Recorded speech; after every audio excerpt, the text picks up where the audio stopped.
बिस्मिल्लाहिर्रहमानिर्रहीम। अस्सलामु अलैकुम। गाड़ी में बीमारी का हमला। सामीन, मोहतरमा फातिमा जिन्ना अपनी किताब मेरा भाई इसमें कायद की सेहत के बारे में मज़ीद लिखती हैं।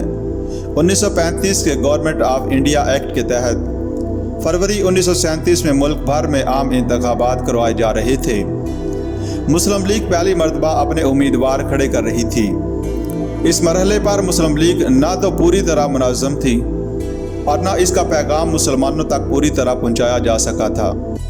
राय आमा को इस्तेवार और मुनज़्ज़म करने का बोझ कायद-ए-आज़म के कंधों पर आन पड़ा। अवाम के इत्तेमाद और जलसों से खिताब करने के लिए कायद जिस कदर ज़्यादा सफ़र करते, इसी कदर उनसे मज़ीद जलसों के लिए वक़्त मांगा जाता। मोहतरमा फातिमा जिन्ना का कहना है, कायद जहाँ भी गए मैं उनके हमराह थी। उनके जलसों में शरीक होने वाले लोगों की मुसलसल बढ़ती हुई तादाद इस अमर की गमाज़ी करती थी कि मुसलमानों के ज़हनों पर न सिर्फ मुस्लिम लीग का असर नफूज़ बढ़ रहा है, बल्कि मोहम्मद अली जिन्ना की ज़ाती मकबूलियत में भी इजाफ़ा हो रहा है। वो एक पुरजोश रहनुमा की तरह अपनी गरजदार आवाज़ में कहते, सबको जान लेना चाहिए कि मुस्लिम लीग कायम रहने के लिए वजूद में आई है।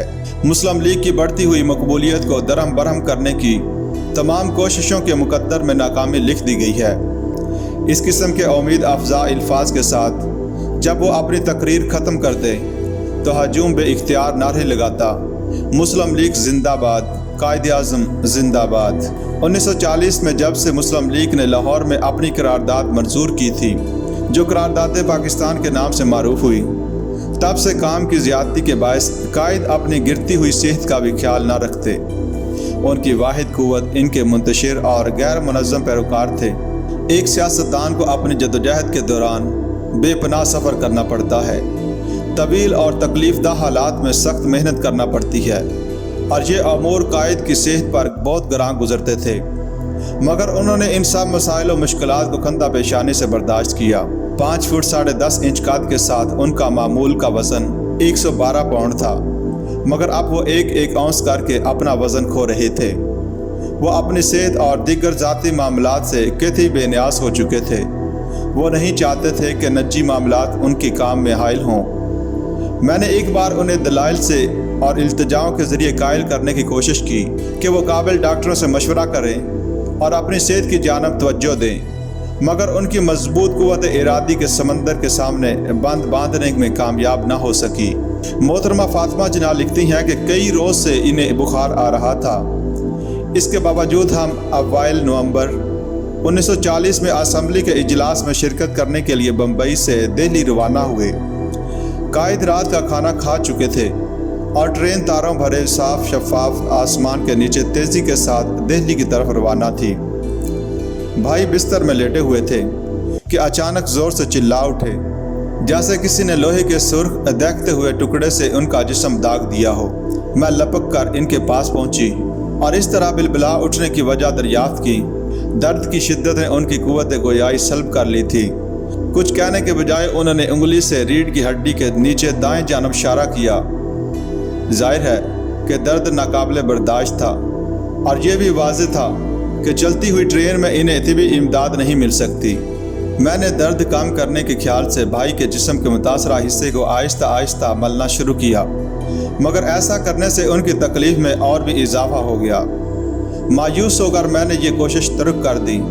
मुझे उम्मीद थी कि ट्रेन किसी स्टेशन पर रुकेगी तो मुतासरा हिस्से की टकोर करने के लिए गर्म पानी की बोतल का इंतज़ाम किया जा सकेगा। लम्हे बोझल कदमों के साथ आहिस्ता आहिस्ता गुजरते रहे, हत्ता कि ट्रेन के ब्रेकों की चरचराहट सुनाई देने लगी और बिलाकर गाड़ी एक स्टेशन पर रुक गई। मैंने बाहर झांका, गार्ड को बुलाया और कहा कि वो फ़ौरन गर्म पानी की बोतल का बंदोबस्त करे और उसे हमारे कंपार्टमेंट में भिजवा दे। बोतल आ गई तो मैंने उसे कपड़े में लपेट कर दर्द वाली जगह पर आहिस्ता आहिस्ता टकोर करना शुरू की, और ये जानकर मुझे कदरे इत्मीनान हुआ कि इससे दर्द किसी हद तक कम हो गया है। ट्रेन अलसुआ दिल्ली पहुंची और जल्द ही हम अपनी रहायशगाह 10 औरंगज़ेब रोड पहुंच गए। मैंने भाई की कार से बिस्तर तक जाने में मदद की, फिर टेलीफोन पर फ़ौरन डॉक्टर को बुलाया। तफसीली मुआयने के बाद डॉक्टर ने बताया कि भाई के फेफड़े की झिल्ली पर वर्म आ गया है और इन्हें कम अज़ कम 2 हफ्ते तक लाजमी तौर पर आराम करना चाहिए।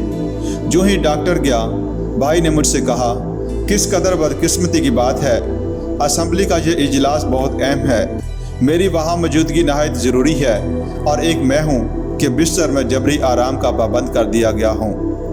कायद 2 रोज़ तक तो बिस्तर में रहे, मगर इसके बाद दोबारा असम्बली की तकरीर की तैयारी में मसरूफ़ हो गए।